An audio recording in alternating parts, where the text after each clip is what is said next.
Hey, badass black girls, and they making big moves. Hey, badass black girls, nothing that you can't do. They are the future, I'm trying to tell ya. They want the best, no time to settle. They got the strength to handle the pressure. These are the queens, nobody better. Yeah, changing the narrative, that is imperative. They about to rock this. Tell the women that you got this. Got no time for people who are toxic. It's all love, good vibes. You know I got your back, girl. Talking issues that matter. This is badass black girl, yeah.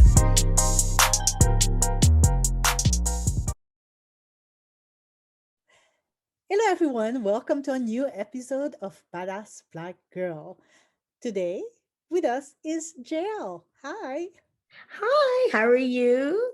I'm so excited that you're here. Jael Joseph is so multifaceted and accomplished. I'm going to let you introduce yourself to the viewers.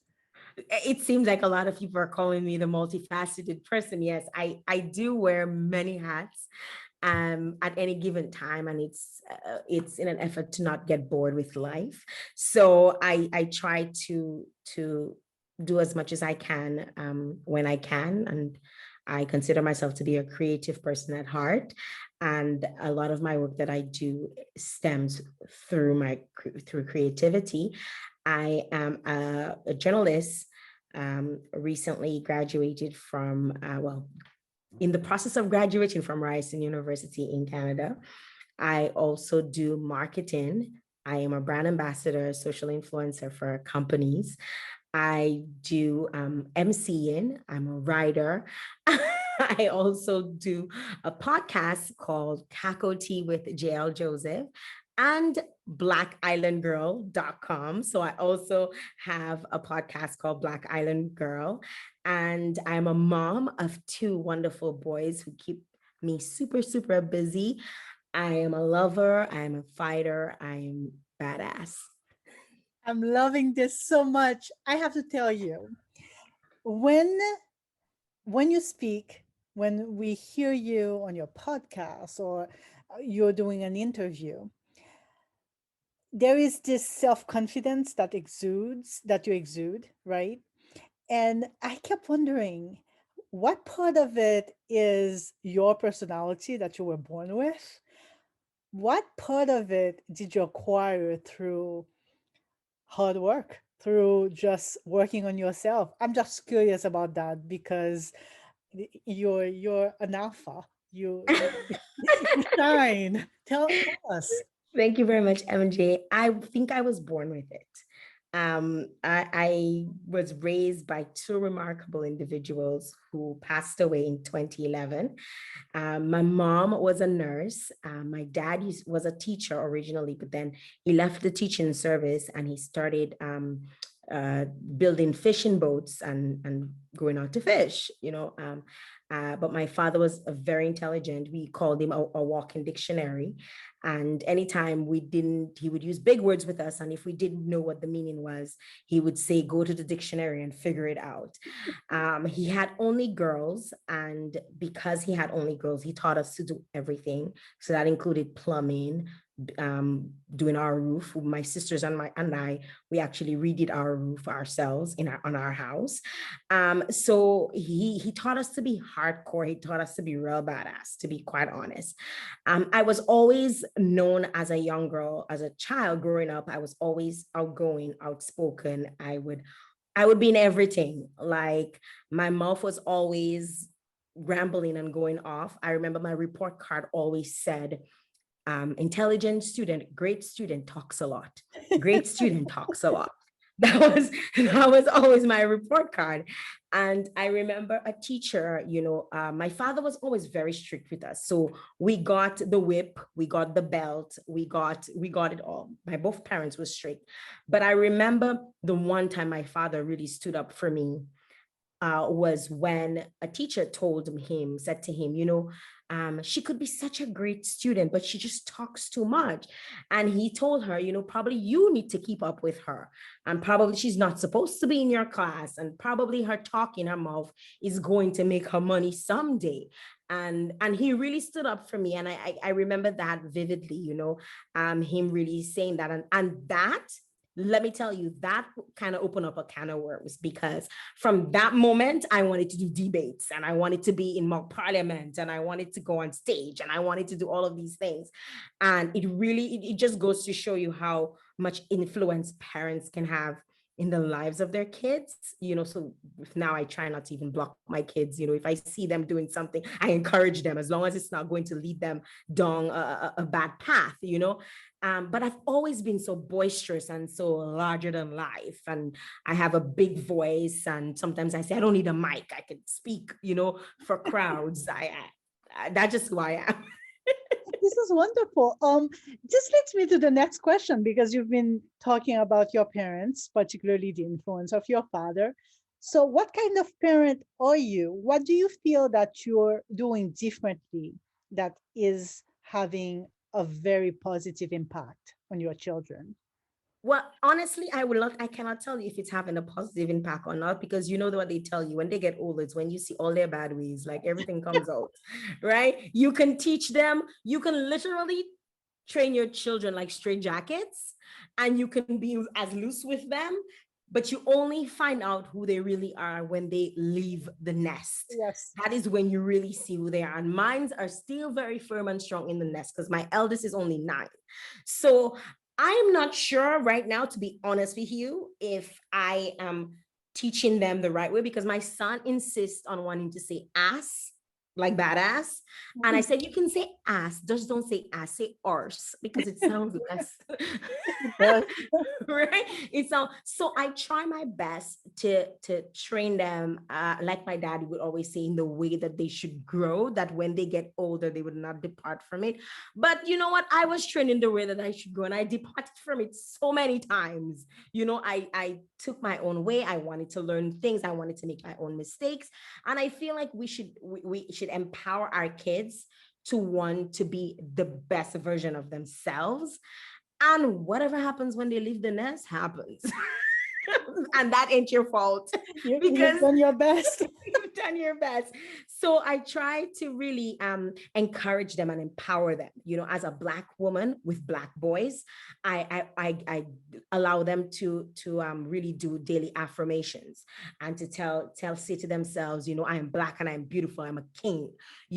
I am superior. I like to really promote that, because I feel like it builds self-confidence. And my eldest had some issues with his confidence, when he was younger. And I'll be like, yo, don't you know how cute you be? Like, what are you talking about? Like, don't you see how all the girls are like just falling on? And I'm like, even if all the girls ain't falling on you, as far as you're concerned, all the girls love you. It's like, I really, really preach confidence into the lives, and confidence and into the lives of my kids. The younger one, you can see he's a little me. He's a mini version of myself. He has all my attitude and my dimples. So we'll see. We're just going to have to wait to see what happens. Let me ask you. So you're parenting, and you're doing all those things related to your business, to your career, to your brand. You're representing other brands. Tell us about your time management. I mean, I know on your website, right there, it says that you've been accused so many times to bite more than you can chew, and how you actually dislike that saying very much. Because when you're doing something great, you should do a lot of it, right?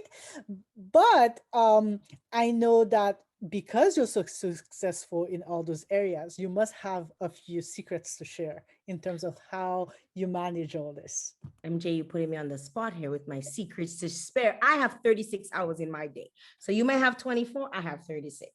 And I utilize every single hour of my day to the best of my ability. I keep my very handy dandy notebook, I call it.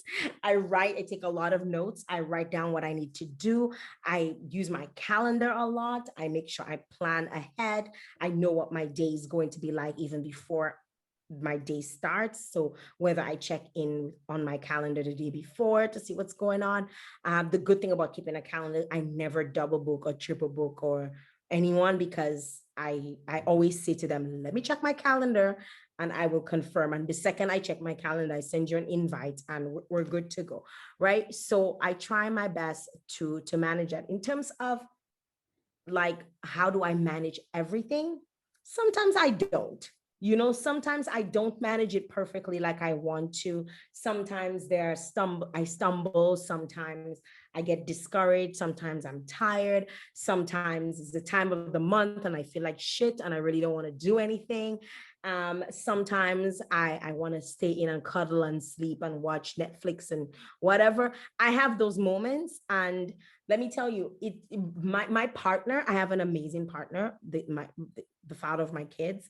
They say behind every good man is a strong woman. I think it's the reverse for us, because he is part of what keeps me going, Yes. and very encouraging for Black man. I love the fact that as a Black man, he does not follow the negative stereotypes that our Black men have been set to be. He's none of that. So when people talk about Black men, I'm like, who are you talking about?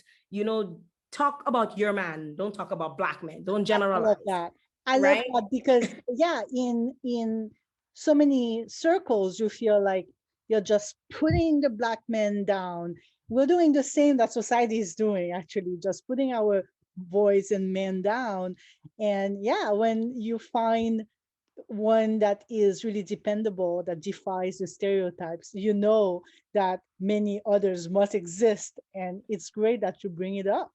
Well, I will tell you this, MG, I've had a very good experiences with Black men. So a lot of people say, oh, I've had this and that and the other. One of the things that I've always done is manifest what I want for my life.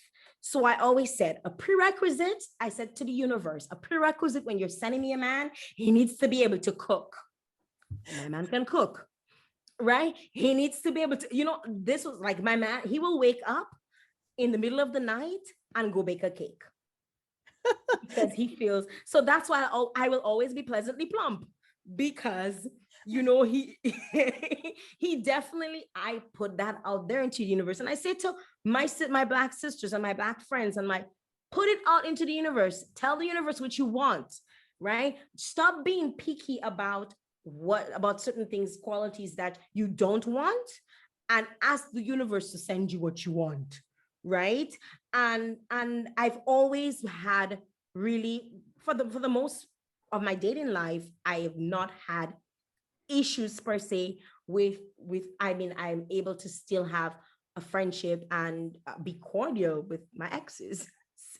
So at the end of the day, I feel like, Jovian, who's my partner, he's really a source of not just a backbone for me, but a source of inspiration. Because when I come up with a bright idea that will probably take up 7 to 10 hours of my day, he will make me breakfast and bring me breakfast while at the computer. He will come and pass around. He'll bring me my lunch, and he'll pass around and bring my dinner. And then when I step out, I'll see him sorting out the laundry, and he will do stuff because he understands my drive and he understands what I am hoping to do. And at the end of the day, he sees the rewards, because whenever I work hard, it pays off. So this is pretty much what I do, how I am able to keep myself straight. And without his help, I don't think I could, to be honest. Yeah, time management can be hard. I mean, um, it seems that now that so many things are happening online, time management is even harder. Technology is supposed to make things easier, but we are busier than ever before. So, having the support at home is definitely a plus. Mhm. Um, I wanted to talk to you a little, well, discuss with you the brands that you represent.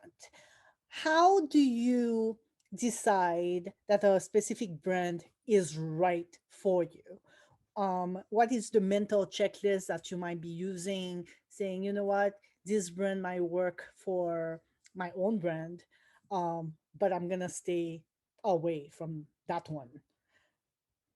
To be honest with you, I I asked the universe to guide me, and give me signs. I mean, it's a weird thing to say. I ask for signs, you know. I'm like, I'm thinking about this thing, give me a sign. And let me tell you, the signs come.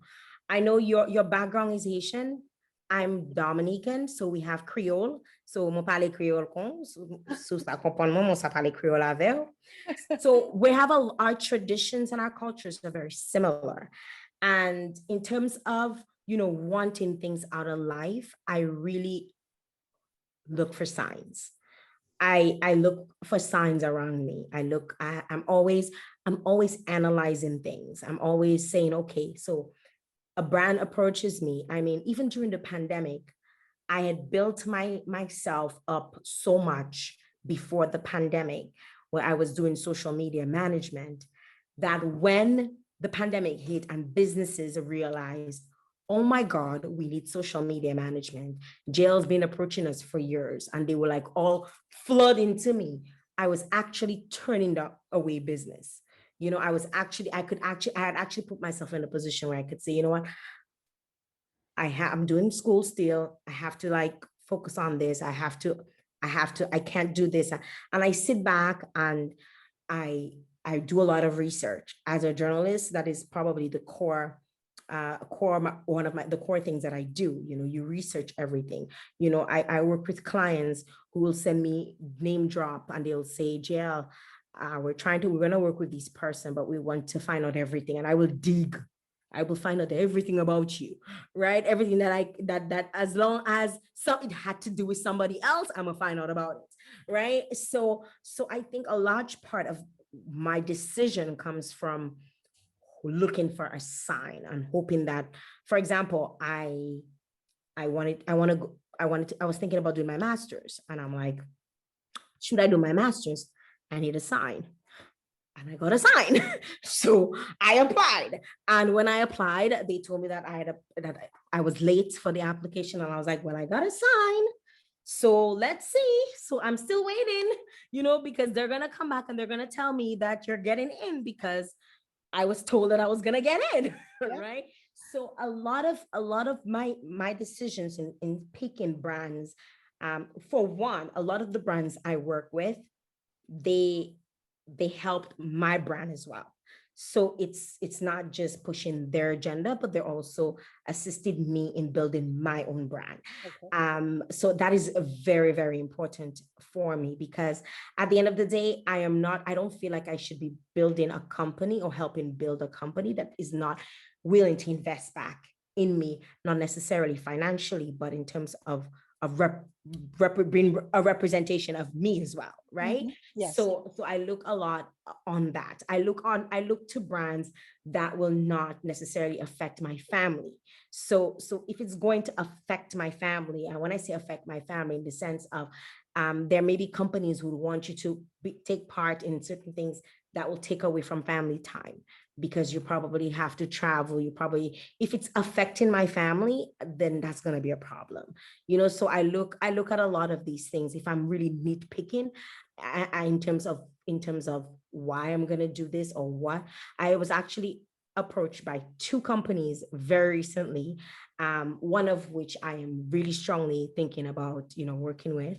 And I asked for a sign, and the sign hasn't come yet, but I'm waiting, you know, I'm waiting. And it's okay. I said to somebody the other day, you know, someone said to me, oh, they, you know, they want me to work with them, but they told me they need to know by XY date. I'm like, so is that date okay for you?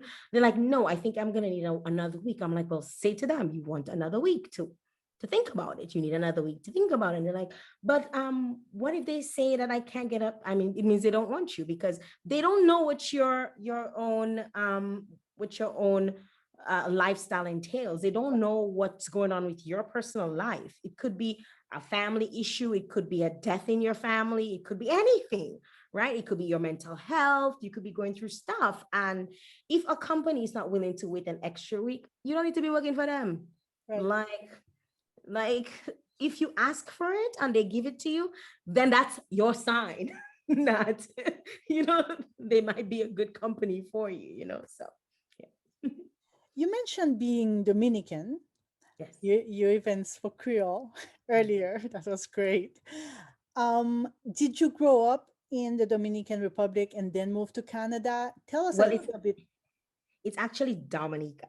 Oh, So Dominica. Okay. so so there's Dominican Republic, which shares Hispaniola with Haiti, and then there's Dominica, which is located between Guadeloupe and Martinique. That's I a wasn't French sure which island. one. Yes, yes. Some people mix it up, and that's okay. We're hoping that we can build more brand awareness because Dominica is a very small country with only like 60,000 plus people.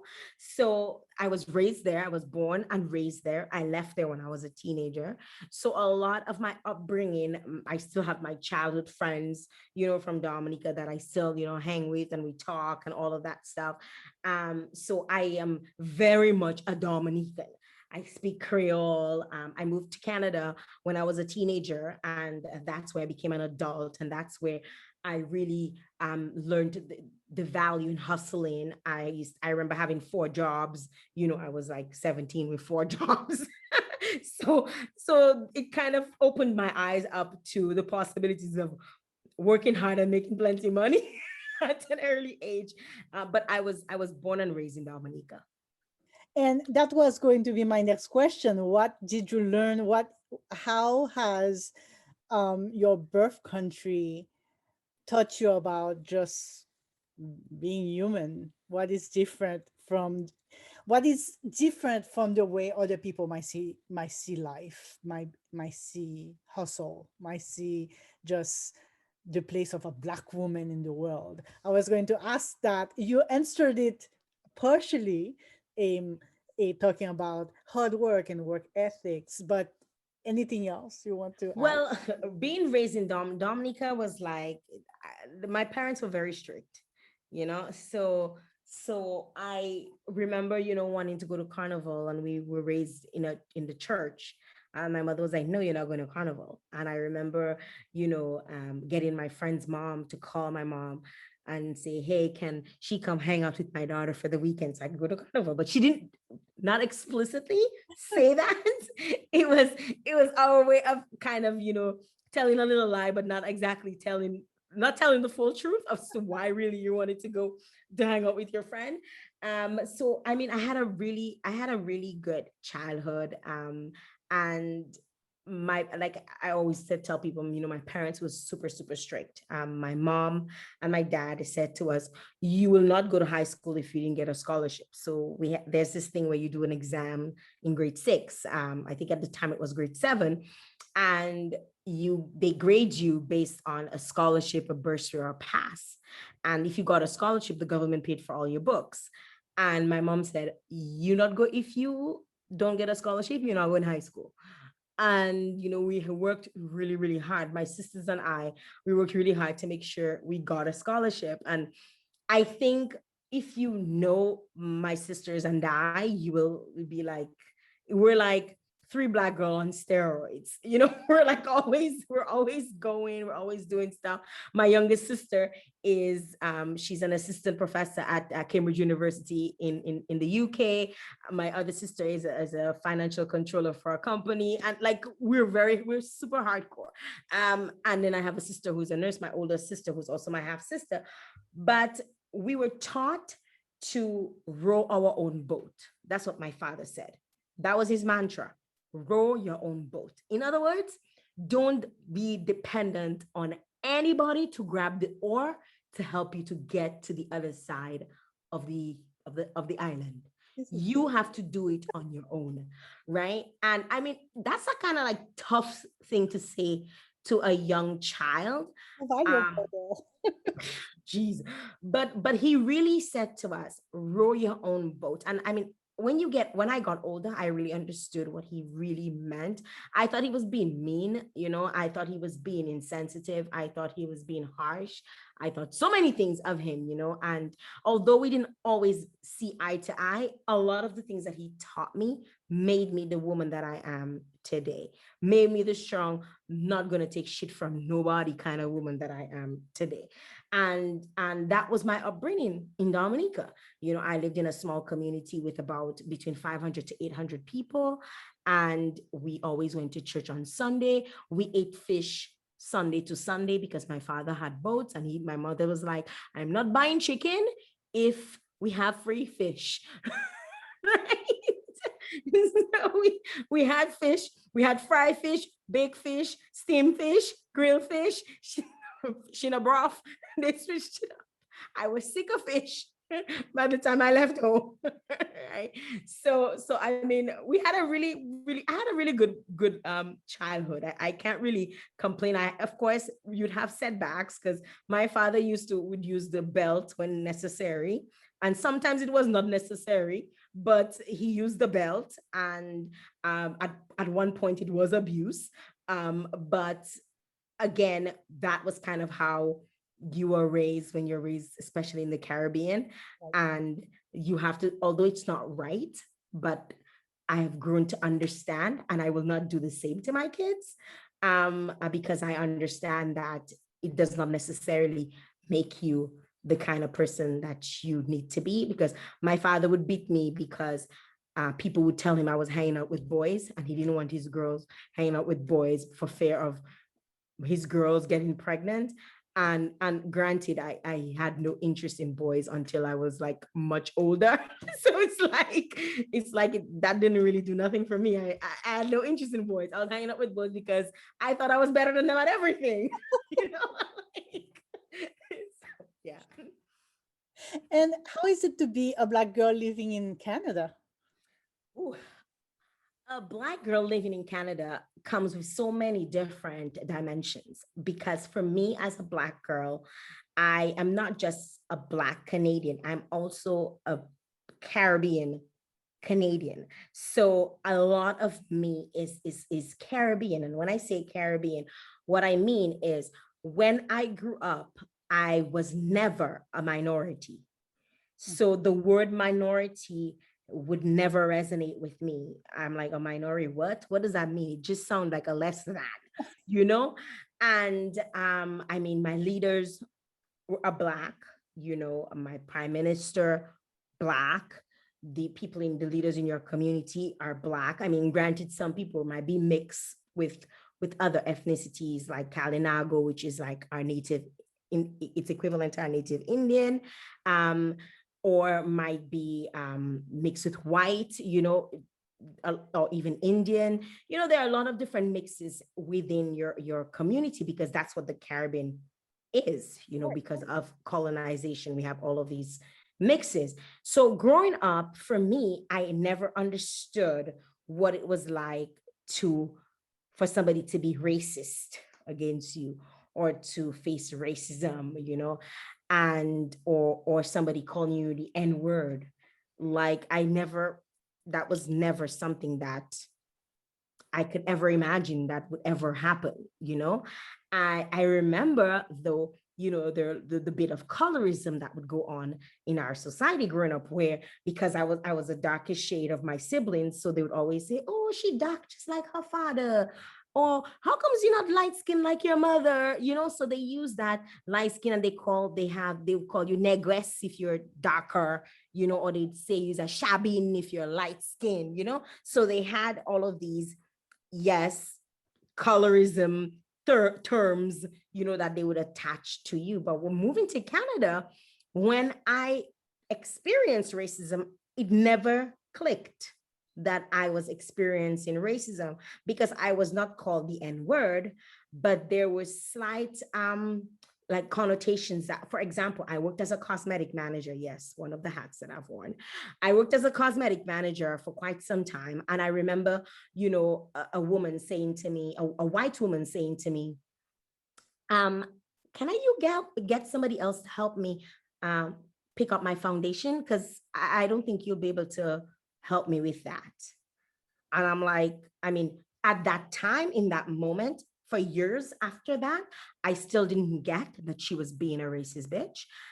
In my mind, I saw somebody who did not feel comfortable because they didn't think that I knew how to help them find their foundation. But what does the color of my skin have to do with my knowledge of foundations and tones and all of these things? Absolutely nothing. So years later, because of my Caribbean upbringing, I was ignorant to the fact that someone was being racist towards me. And many other times that would happen, many other instances that I can recall where I faced racism, but it never dawned on me that that was what it was until much later. And I look at even my Caribbean people living in North America, not necessarily just Canada, who find it difficult to even advocate for things like the Black Lives Matter movement, because our understanding of what Black people who were born in North America go through is different from our understanding as Black people who were raised in the Caribbean. Yes. Right? Yeah. So there's a huge gap, and I hope that through the work that I'm doing, that I can bridge that gap so that we can understand that we all go through our different issues and different forms of discrimination, some more extreme than others. In the States, in Canada, we're considered the minority. I ain't nobody's minority, by the way, but we're considered the minority because there's less of us there. There's less of us present. And I mean, you see the disparities in how Black people are treated in the US and Black people are treated in Canada, and Black people who be from Africa and Black people in the Caribbean. I mean, it's so different. I remember, reading a thesis paper. I can't remember the name of the author right at this present moment, but I remember the author saying that, how Black Africans see the Caribbean people as watered down Black people, and how Americans or North American Black people see Black people from the Caribbean as culturally flavored Black people, and how, how Black people in the Caribbean see Black Americans as always so aggressive. Like, they're always about this. They always want to be like a Black Panther, a power to the people. Like, we don't understand that it's different because of how we were raised. It's like raising a child. You raise a child, it's going to be different based on the environment that they were raised in. And if we get to that place where we can understand that and bridge that gap, as a Black person being raised in Canada, I should be able with conviction to stand with my Black sisters and brothers on issues that are affecting them as Black people, because the people who consider us a minority don't see Caribbean, Africa, Canada, Afro, from Guatemala. They see Black people.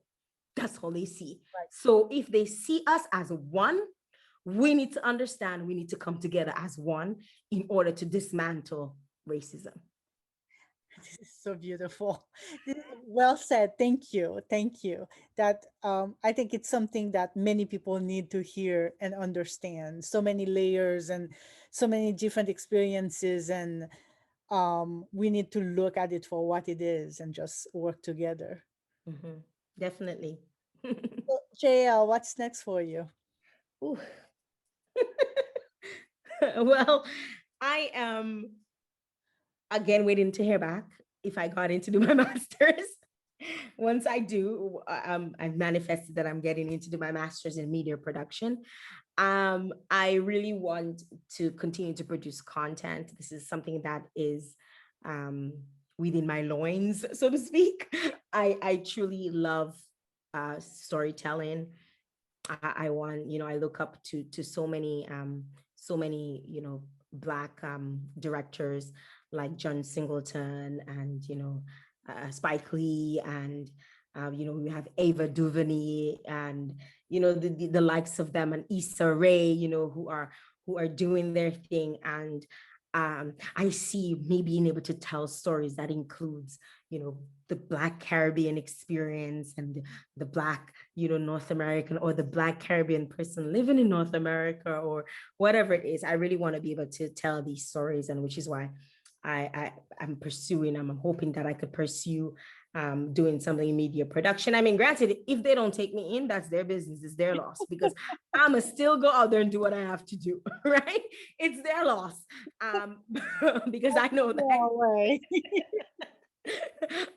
So that is pretty much where I really want, to head, and form an empire, through Black Island Girl. I hope that I could reach a lot of lives, and just tell people's stories. I'm a storyteller at heart. I want to eventually do a children's picture book with my son, because he really loves creative writing, and we'll see what happens. Jael, thank you so much for taking the time to visit us. It was a pleasure to speak with you. You have so many pearls of wisdom to share, and we heard some of it today. I'm inviting everyone to follow you on social media. A lot Yes, going on. yes, definitely. Make sure you check me out. My name is Jael Joseph, like the father of Jesus. So it's Jael Joseph. I'm Jael Joseph everywhere. So Jael Joseph on Twitter, Jael Joseph on Instagram, jaeljoseph.com. You can find me blackislandgirl.com. On Facebook, I am Jael J. That's me. That's on Facebook. And yeah, just connect with me, reach out. I was just saying to, I hopped online a few minutes ago, and I was before our interview, and I was just saying to them, I don't think I'll ever get to the point where I will not respond to DMs. I am one of these people with over 24K followers. I still respond to DMs. So I love responding to people, and especially, don't try and hit me up to try and get in my pants, because that's not gonna happen. But if you're hitting me up because you truly want advice, you want me to help lead you in the direction to the best of my ability, and if I don't know how to do it, I'm gonna tell you who to go to, right? I try my best to give people advice, and I believe in empowering others. I believe in people wanting to grow, and I believe the only way we can do it as Black people is not with the crab in the bucket mentality. We have to pick each other up, or all of us crumble together as those crabs and build each other up so we can get out of that bucket, because it don't make sense, try to pull down each other. It's not gonna work. And I'm about supporting women and supporting everything that we do. And I just hope you can follow me, Jael Joseph. One last question before I Sure. let you go. In your own words, what is a badass Black girl? Jael Joseph. I love it. When I saw that I was gonna be on with you, I was like, I am so badass. Like, I know I'm badass. I have like the pottiest mouth. It takes a lot for me to not cuss when I do interviews, or when I, it takes a lot for me, because I will use some French. I call them French words because they're bad words. When necessary. I'm badass. I'm seriously badass. Hardcore with tattoos and everything. Thank you, Jill. Until next time. Until next time, it was a lovely speaking with you, and thanks to you and your listeners, and thank you for the opportunity. Much love. See you soon. Remember, be good to yourself, eh? Always. Bye-bye.